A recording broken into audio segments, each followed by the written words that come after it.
Femme d'espoir, un magazine de la femme pour la femme. Femme d'espoir, Dieu a un plan d'amour pour toi. Production TWR Côte d'Ivoire. Présentation Marie-Laure Simon. Shalom, cher ami. Paix sur toi, paix sur ta vie, paix sur la vie de tes enfants, paix sur ta famille. Je veux te saluer encore une fois en te disant bienvenue à ton émission préférée, bienvenue à Femmes d'Espoir, ce magazine conçu par des femmes pour des femmes. Mes chers amis, nous n'allons pas oublier nos papas, nos maris, nos frères, nos fils qui nous écoutent, parce que bien que cette émission soit conçue par des femmes pour des femmes, nous avons également des hommes qui nous suivent. Alors, shalom à toi papa qui nous suit. Vraiment, cette émission est aussi la tienne. Reste fidèle et je sais que tu apprendras beaucoup de choses qui t'aideront dans ta vie, dans ta marche avec Jésus-Christ de Nazareth. Je suis Marie-Laure et derrière la baie vitrée se trouve notre technicien Emmanuel Moubitang. Retiens ce nom parce qu'il fait une œuvre vraiment extraordinaire. C'est lui qui nous permet d'être entendus par toi en ce moment et donc que Dieu le bénisse. Aujourd'hui, nous abordons un thème qui va nous faire sourire. Nous qui sommes mamans, nous qui sommes tantis, nous qui sommes institutrices, nous qui nous occupons d'enfants et surtout d'enfants à bas âge. Il s'agit du thème de garder notre calme avec nos enfants. Et oui, ce n'est pas facile. Maman, si tu manques de patience, prie Dieu pour avoir un enfant. Parce que cet enfant va être, je dirais, un catalyseur pour te permettre de garder ton calme. L'enfant, par essence, c'est un être énergique. C'est un être qui ne s'assoit pas, qui ne reste pas tranquille. Naturellement, un enfant bouge beaucoup. Et si tu n'es pas patiente, tu risques de tomber malade. Parce que tu vas crier du matin au soir. Et bien que tu cries, les choses ne changent pas automatiquement. Alors, ce que Dieu nous demande, ce que nous nous conseillons entre nous femmes, c'est de garder notre calme avec nos enfants. Alors, si tu restes avec nous, tu entendras Alida de l'Éternel te donner quelques conseils sur comment garder son calme avec ses enfants. Notre méditation de ce jour a pour titre « Dieu répond aux prières ». Alors, cher ami, tu viens d'entendre le programme de cette émission et je suis sûre que tu décides maintenant de t'asseoir et de rester avec nous pour les 30 prochaines minutes.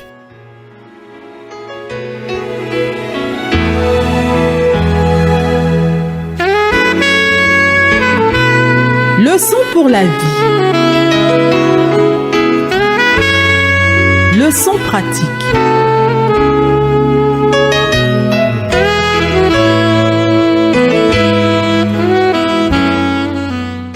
Nous sommes à présent à notre leçon pour la vie, à notre moment de partage, comme j'aime le dire, d'information pour nous aider, afin que notre quotidien soit beaucoup plus agréable et que notre marche avec Jésus-Christ soit beaucoup plus aisée.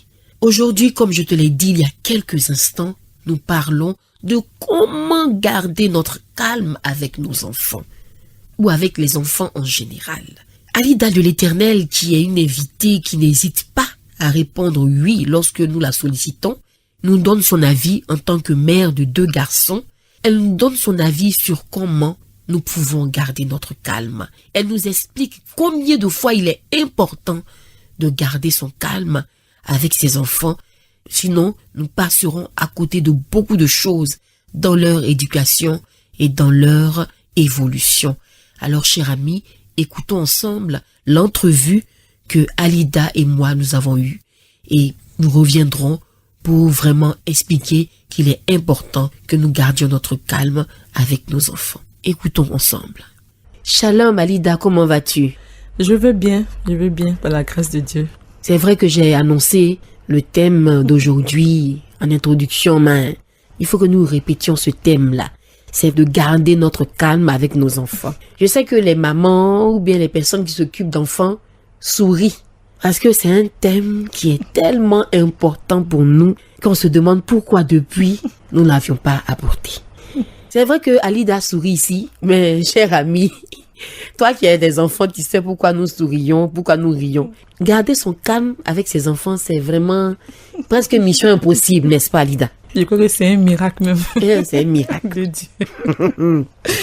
Oui, c'est vrai, Marie-Laure, parce que vraiment, je souris parce que on le vit au quotidien. Oui, tout à fait. On a des enfants à la maison, en bas âge, et on sait ce que c'est. Que de garder son calme avec ses enfants. C'est vrai. Oui. Nous ne sommes pas à l'abri de perdre notre calme pendant que notre enfant fait des signes. Ça, c'est clair. Mais il faut qu'on apprenne à garder notre calme. C'est très important. C'est ça. Pour l'équilibre même de l'enfant, c'est très important aussi. Et pour l'équilibre aussi de la mère. De la mère aussi. Alida, tu vois, hors antenne, on expliquait quelque chose. Moi, j'ai une amie qui a 3 enfants. C'est vrai, c'est une histoire authentique, hein. Elle a 3 enfants et les 2 derniers ont 1 an à peine de différence. Donc, elle dit quelquefois, pour plaisanter, qu'elle a fait des jumeaux. Parce que la fille qui est la 2e est capricieuse et puis il y a un bébé qui est derrière. Donc, il y a des jours, elle se dit, mais j'ai envie d'ouvrir la porte et puis de les jeter dehors. Parce que c'est impossible. Il y a des jours, mais Marie, là, je me retrouve pas. Ma fille, mais je sais pas, j'ai l'impression qu'elle faut tout pour m'énerver. Elle saute par-ci, elle saute par-là. Elle prend son petit frère, quand elle voit que j'ai la tête tournée, elle pousse son petit frère qui tombe. C'est-à-dire, c'est infernal. Que tu sois une mère qui est active à l'extérieur de la maison ou une mère active à l'intérieur, ce qu'on appelle communément les mères au foyer, que tu sois active à l'intérieur ou à l'extérieur de la maison, c'est la même chose. Parce qu'une mère qui va travailler et puis qui revient avec le stress, c'est-à-dire peut-être elle a un patron qui la stresse, elle a un boulot à faire qu'elle n'arrive pas à terminer, elle revient à la maison et elle trouve un enfant qui est en train de pleurer. Et pour rien. Pour rien. On lui pose toutes les questions du monde. Il ne veut pas se calmer. On lui donne tout ce qu'on peut lui donner. Il ne veut pas se calmer. Et il pleure depuis au moins 15 minutes sans se taire. Cette mère-là, si elle ne fait pas attention, je ne sais pas si elle risque de sauter par la fenêtre. Oui, c'est vrai que celles qui n'ont pas encore d'enfants, quand on en parle, elles trouvent qu'on exagère. Mais, comme on dit, on voit le vrai maçon au pied du mur. Entre dans la situation que nous vivons et puis tu comprendras pourquoi on te dit qu'un enfant qui pleure, qui fait des choses qu'on ne comprend pas, ce n'est pas facile pour une mère de garder son calme. Mais Alida, comme tu l'as dit, il faut que nous apprenions à garder notre calme. En tout cas, moi, j'ai besoin de ça. J'ai besoin d'apprendre. Parce que j'ai l'impression que jamais dans ma vie, je ne pourrais garder encore mon calme face à mes enfants. Oui, Alida sourit parce qu'elle connaît mes enfants. Elle connaît surtout ma fille qui, à la limite, je me dis, mais est-ce que Dieu ne m'a pas envoyé cet enfant-là pour m'apprendre ce qu'on appelle la patience? Parce que c'est pas possible. Oui, c'est ça. C'est un enfant, mais quel que soit ce que tu vas dire, elle va faire ce qu'elle fait. Elle n'a pas peur. Non, elle a peur de la chicotte. C'est-à-dire, quand tu entends la chicoter, elle crie. Mais une fois qu'elle a fini de crier, bon, c'est la même chose, ça recommence. Donc, je commence à apprendre certaines choses avec elle. Ma mère, qui n'est pas habituée, crie. Je lui ai dit, mais ne perds pas ton temps. Tu vas crier. Tu ne vas pas crier. Elle va continuer. Moi, je la laisse aller jusqu'à un certain niveau et je commence à crier. Parce qu'il faut que, quelquefois, on tape sur la table. Mais ce n'est pas facile. C'est ça. N'est-ce pas, Alida? Oui, je pense aussi que c'est vrai que de temps en temps, il faut crier, il faut taper sur la table, mais il faut vite se ressaisir. C'est ça. Mais je crois que aussi, quand tu utilises la manière forte et que ça passe pas, je pense qu'il faut entrer aussi en toi. C'est ça. Et puis demander l'aide du Saint-Esprit. Tout à fait. Sinon, oui, ça ne va ça, pas. c'est très important pour les mamans qui nous écoutent. Si tu as une fille qui a du caractère, tu ne sais pas comment la canaliser. Je crois que faire appel au Saint-Esprit pour qu'il puisse te donner le calme pour pouvoir gérer ce cas. Parce que souvent, quand tu lui interdis quelque chose et puis il continue de faire, et que tu lui dis non et il continue de faire, je crois que quand tu cries même là, il te regarde et puis il est étonné, il dit mais pourquoi il crie? Parce qu'il ne voit pas ce qu'il fait. Voilà. Moi, je pense que Dieu doit nous apprendre à garder notre calme et à parler à nos enfants. C'est très important. C'est vrai que ça énerve. Tu peux sortir un peu, respirer, prendre ton souffle et puis revenir. Je te demande de laisser ça. Et puis tu la regardes dans les yeux avec fermeté. Et après, tu lui expliques. Quand souvent on explique aux enfants, ils comprennent mieux. Moi, mon fils, quand je suis en colère contre lui et que je crie, je t'assure qu'il ne fait rien de tout ce que je dis. Et j'ai constaté ça. Mais quand je respire et je lui dis, ça, tu déposes. Parce que si tu fais ça, ça va te faire ça. Il dit, oui, maman, j'ai compris. Et puis, il dépose. Donc, souvent, Dieu permet ce genre de situation pour nous canaliser sur nous, les mamans. Toi qui as un caractère, tu es impatiente. Quand ça parle, tu tapes, tu cries. Le Seigneur veut t'emmener aussi par ton enfant. À la patience. À la patience, à la maîtrise de soi. Parce que la Bible dit dans Proverbe que celui qui se maîtrise est plus grand qu'un héros. Si tu as la maîtrise de soi, là, en toi, rien ne peut t'ébranler. Tout à fait. C'est très important. Et ce que tu dis est tellement vrai. Tu sais, je connais une fille qui est une amie de la famille. Quand elle n'avait pas encore eu son fils, qui a 2 ans à peu près maintenant, elle donnait des leçons aux gens. Oui, moi en tout cas, dès que j'aurai mon enfant, en tout cas, c'est comme ça, comme ça. Elle avait toutes les théories du monde. On a tous dit ça. Non, je ne parlais pas, je me disais en moi-même, attends, quand elle va avoir un enfant, elle va voir que toutes ces théories vont être ébranlées. Elle a eu un fils, et ce fils-là, elle dit toujours ce que je n'aime pas. Qu'est-ce qu'il fait? Le genre d'enfant que je ne voulais pas, c'est ce que Dieu m'a donné. Mais le genre d'enfant à qui tu parles, il n'entend rien, il n'écoute rien. C'est-à-dire, elle en a marre parce qu'elle dit même qu'elle a sa cousine qui a un fils qui a à peu près le même âge que son fils, qui est un enfant doux, qui écoute, qui est assis à côté de sa mère. Quand sa maman passe ici, il est derrière. Elle passe là, il est derrière. Il ne se fait pas remarquer. Mais elle, son fils, tout ce qu'on ne doit pas faire, c'est ce que l'enfant fait. Quand les gens sont là, c'est là que tu as l'impression qu'il n'a reçu aucune éducation. Et elle dit c'est ce qui l'énerve en fait. Parce qu'il donne l'impression aux gens qu'elle ne l'éduque pas. Alors qu'elle lui dit tout ce qu'il doit faire. Elle lui montre tout. Mais il fait ce qu'il veut. Donc elle dit le genre d'enfant que je ne voulais pas. Seigneur, pourquoi c'est ce genre d'enfant là j'ai eu? Et ça me faisait sourire parce qu'elle se plaignait de ma fille. Et dans mon cœur je me dis tu as vu? Tu te plaignais de ma fille aujourd'hui. Ce que tu ne veux pas. C'est ce que Dieu t'a donné. Et tu penses qu'en le secouant, ça va changer. Mais ça ne change pas. Il continue d'être le même. Oui. Et de même pire même. Je pense qu'elle doit beaucoup prier pour l'enfant. Oui.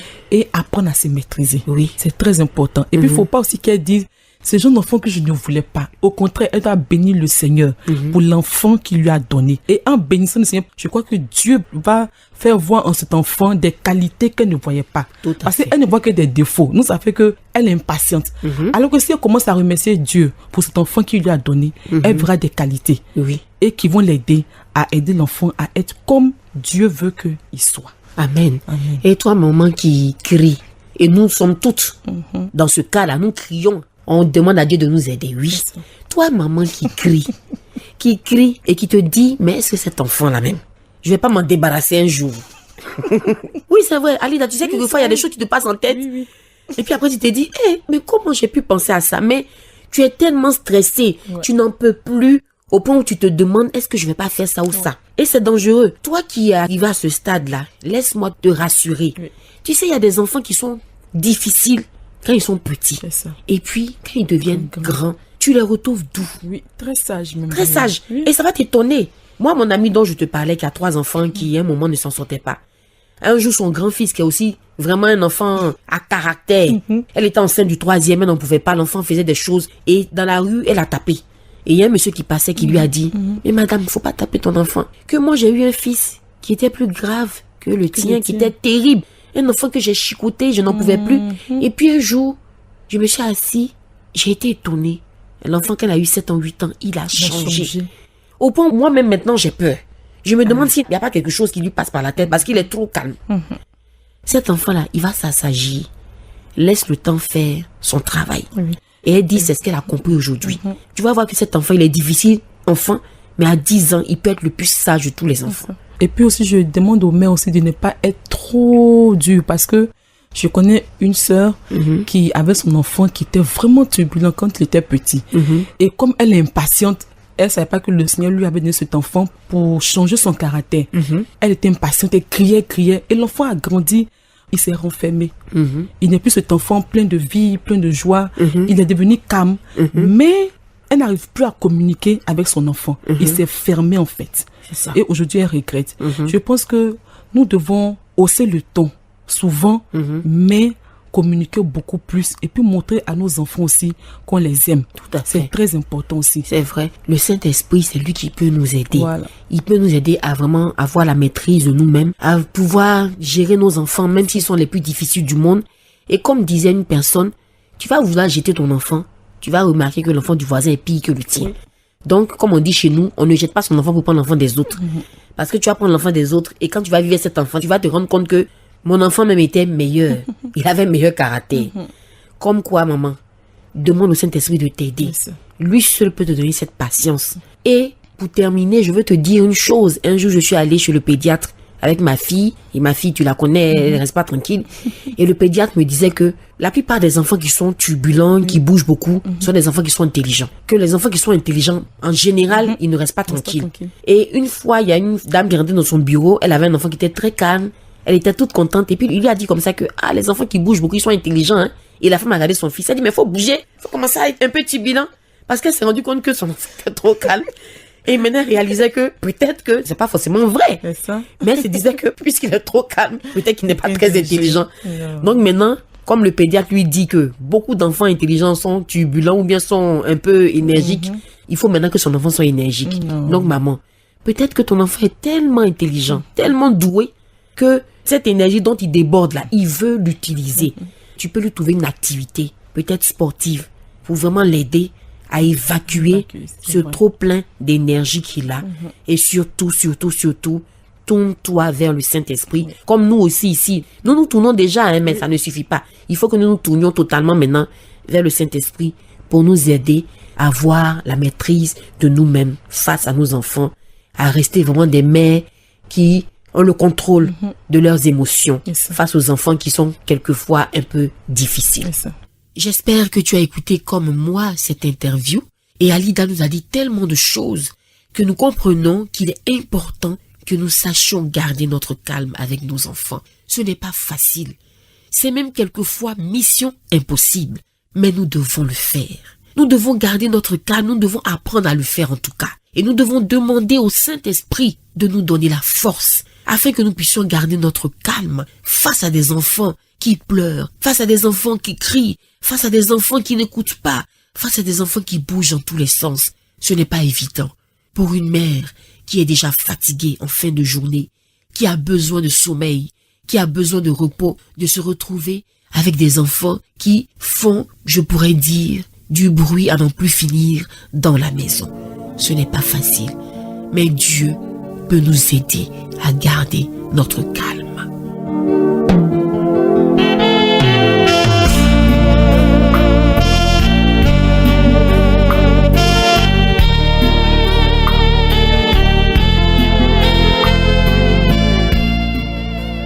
C'est vrai que nous avons déjà passé des instants agréables ensemble, mais à présent, nous nous apprêtons à écouter la douce voix de l'Éternel. Et c'est un moment qui est beaucoup plus agréable.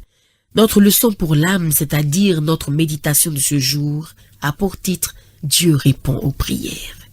Cher ami, c'est vrai que c'est difficile quelquefois parce que nous prions et nous avons l'impression que Dieu ne nous entend pas.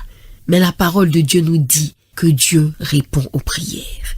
Alors écoute la prédication et tu comprendras que Dieu répond effectivement aux prières. Lorsque Dieu a créé les hommes, il les a créés pour son plaisir. Il les a créés pour être ses amis. Et la parole de Dieu, la Bible, déclare ceci au verset 11 du chapitre 4 du livre d'Apocalypse. Car tu as créé toutes choses, et c'est par ta volonté, c'est-à-dire la volonté de Dieu, que ces choses existent et qu'elles ont été créées. Il y a des versions qui disent que c'est pour ton plaisir que ces choses existent et qu'elles ont été créées. N'est-ce pas merveilleux, cher ami? Mais malheureusement, notre amitié avec Dieu a été brisée lorsque l'être humain a fait le choix de lui désobéir et le péché est entré dans le monde. C'est le péché qui nous a séparés de Dieu. Mais le Seigneur avait un plan pour renouer cette amitié avec nous. Dieu est venu en tant qu'homme. Il est venu en tant que Fils de Dieu, Jésus-Christ, qui est mort pour subir le châtiment de nos péchés. Si nous acceptons le pardon que Dieu nous accorde à cause de ce que Jésus-Christ a fait pour nous, alors notre relation avec le Seigneur est restaurée.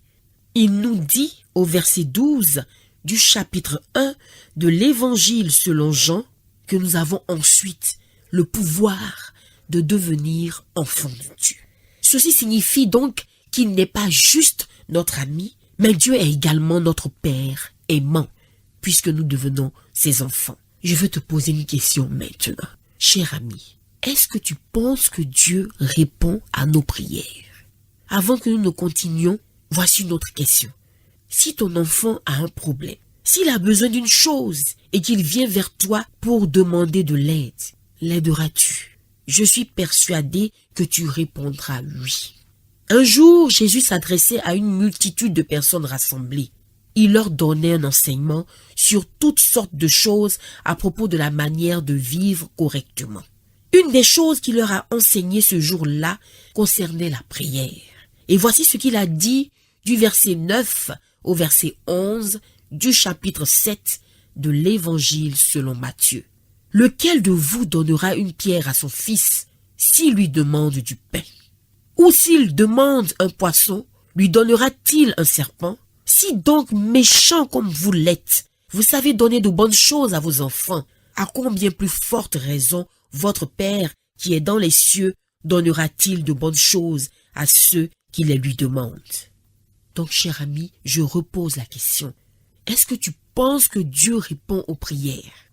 Regardons ensemble ce que Jésus a dit aux gens juste avant ceci, au verset 7 et 8 du chapitre 7 de l'Évangile selon Matthieu. Il a dit ceci. Demandez et l'on vous donnera. Cherchez et vous trouverez. Frappez et l'on vous ouvrira. Car quiconque demande reçoit. Celui qui cherche trouve et l'on ouvre à celui qui frappe. Donc, qu'est-ce que Jésus veut dire par ces paroles? Il nous dit que Dieu répond aux prières tout simplement. Je voudrais que nous retournions des siècles en arrière, que nous repartions même plus loin avant la naissance de Jésus-Christ et que nous nous arrêtions à l'époque d'une femme du nom d'Anne. Son histoire nous est racontée dans l'Ancien Testament, au premier verset du premier livre de Samuel. Anne était une femme de prière. Elle a prié Dieu le cœur très attristé et plein de larmes, et Dieu a entendu ses prières. Alors écoute son histoire.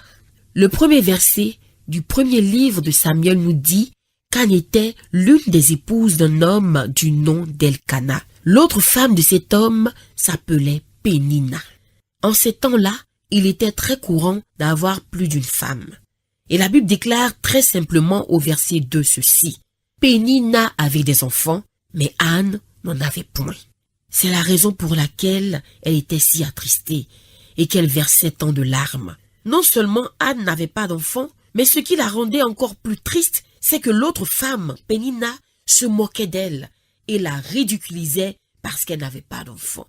Chaque année, tous descendaient de la colline vers le temple à Shilo pour adorer Dieu et lui offrir un sacrifice. La Bible nous dit au verset 7 ceci. Et toutes les années, il en était ainsi. Chaque fois qu'Anne montait à la maison de l'Éternel, Pénina la mortifiait de la même manière. Alors elle pleurait et ne mangeait point. Nous savons que son époux Elkana aimait énormément Anne, parce que c'est ce que l'histoire nous dit au verset 4 et 5. Le jour où Elkana offrait son sacrifice, il donnait des portions à Pénina, sa femme, et à tous les fils et à toutes les filles qu'il avait d'elle. Mais il donnait à Anne une portion double, car il aimait Anne que l'Éternel avait rendue stérile. Le verset 8 déclare ceci. Elkana, son mari, lui disait, « Anne, pourquoi pleures-tu? Pourquoi pleures-tu et ne manges-tu pas? Pourquoi ton cœur est-il attristé? Est-ce que je ne vaux pas pour toi mieux que 10 fils? » Cela ne fait aucun doute, cher ami, que Elkana aimait vraiment Anne, mais malheureusement, il ne comprenait pas vraiment sa douleur. Même si Anne était très bouleversée, elle a fait une chose très sage. Elle s'est rendue au temple et a prié Dieu. Elle a pris son cœur chargé, ses pleurs, et les a apportés au Seigneur. Et elle lui a promis que s'il lui donnait un fils, elle le lui dédierait. J'aurais voulu te raconter toute l'histoire de Anne aujourd'hui dans les moindres détails, mais je n'ai pas suffisamment de temps pour cela. Je veux simplement te dire, cher ami, que Dieu a entendu la prière que Anne lui a faite et il a exaucé cette prière en lui donnant un fils. Anne a appelé cet enfant Samuel, ce qui signifie « je l'ai demandé à Dieu » et nous pourrions dire « et Dieu me l'a donné ». Alléluia. Et exactement comme elle l'a promis, elle a redonné cet enfant au Seigneur. Après quelques années, elle a amené au temple Samuel et Samuel a grandi dans ce temple et il est devenu sacrificateur. Et plus tard, il est devenu le leader de la nation. Alors, je repose encore ma question, cher ami. Dieu exauce-t-il les prières? Oui, bien entendu. Mais comme Anne l'a expérimenté, Dieu répond comme il veut. Il répond en son temps et de la meilleure manière qui soit pour nous. La réponse du Seigneur peut être oui. Il peut dire « attends un peu ». Il peut même dire « non ». Parce que cette chose que nous demandons n'est pas la meilleure qui soit pour nous. Quelquefois, Dieu nous donne même plus que ce que nous avons demandé. Il est un père aimant qui attend que ses enfants viennent à lui. Et tu n'as pas besoin, cher ami, d'être dans un temple ou dans une église pour lui adresser des prières. Tu peux prier le vrai Dieu à tout moment et partout. Si ton cœur est blessé en ce moment, cher ami, je veux prier avec toi et je veux qu'ensemble, nous demandions l'aide du Seigneur pour que tes problèmes soient résolus.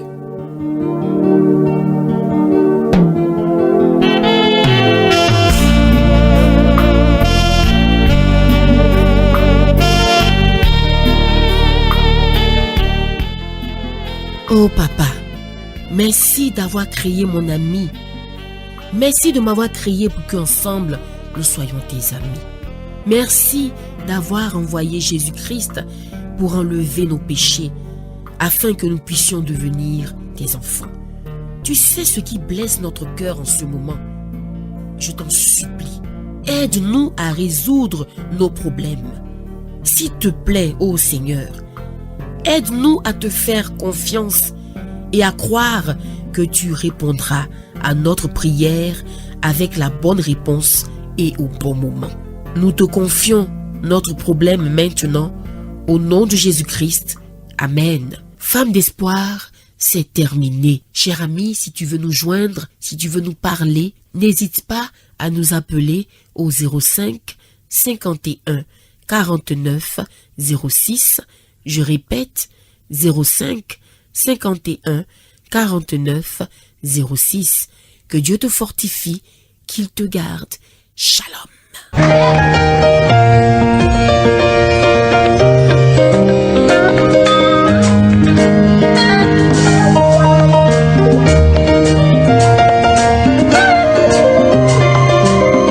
Merci d'avoir écouté Femme d'Espoir. Tes impressions et tes témoignages nous intéressent. Envoie-nous un email à twr2131@yahoo.fr ou appelle-nous au 05 51 49 06 ou au 22 49 03 01. Code du pays pour ceux qui nous suivent hors de la Côte d'Ivoire, le 225. Que Dieu vous bénisse.